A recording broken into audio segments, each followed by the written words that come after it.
زبور 33واں جو 22 آیات پر مشتمل ہے۔ اے صادقو، خداوند میں شادمان رہو، حمد کرنا راست بازوں کو زیبا ہے۔ ستار کے ساتھ خداوند کا شکر کرو، 10 تار کی بربت کے ساتھ اس کی ستائش کرو، اس کے لیے نیا گیت گاؤ، بلند آواز کے ساتھ اچھی طرح بجاؤ، کیونکہ خداوند کا کلام راست ہے اور اس کے سب کام با وفا ہیں۔ وہ صداقت اور انصاف کو پسند کرتا ہے۔ زمین خداوند کی شفقت سے معمور ہے، آسمان خداوند کے کلام سے، اور اس کا سارا لشکر اس کے منہ کے دم سے بنا۔ وہ سمندر کا پانی تودے کی مانند جمع کرتا ہے، وہ گہرے سمندروں کو مخزنوں میں رکھتا ہے۔ ساری زمین خداوند سے ڈرے، جہان کے سب باشندے اس کا خوف رکھیں، کیونکہ اس نے فرمایا اور ہو گیا، اس نے حکم دیا اور واقع ہوا۔ خداوند قوموں کی مشورت کو باطل کر دیتا ہے، وہ امتوں کے منصوبوں کو ناچیز بنا دیتا ہے۔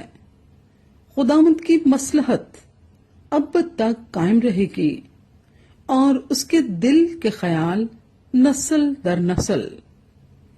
مبارک ہے وہ قوم جس کا خدا خداوند ہے، اور وہ امت جس کو اس نے اپنی ہی میراث کے لیے برگزیدہ کیا۔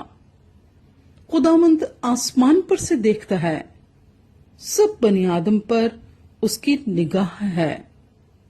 اپنی سکونت گاہ سے وہ زمین کے سب باشندوں کو دیکھتا ہے۔ وہی ہے جو ان سب کے دلوں کو بناتا اور ان کے سب کاموں کا خیال رکھتا ہے۔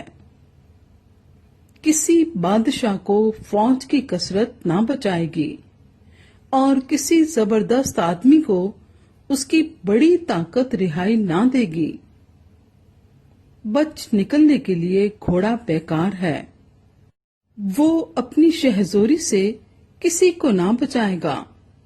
دیکھو، خداوند کی نگاہ ان پر ہے جو اس سے ڈرتے ہیں، جو اس کی شفقت کے امیدوار ہیں، تاکہ ان کی جان موت سے بچائے اور قحط میں ان کو جیتا رکھے۔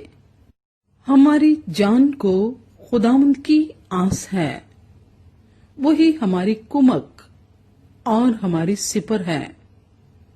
ہمارا دل اس میں شادمان رہے گا، کیونکہ ہم نے اس کے پاک نام پر توکل کیا ہے۔ اے خداوند، جیسی تجھ پر ہماری آس ہے، ویسی ہی تیری رحمت ہم پر ہو۔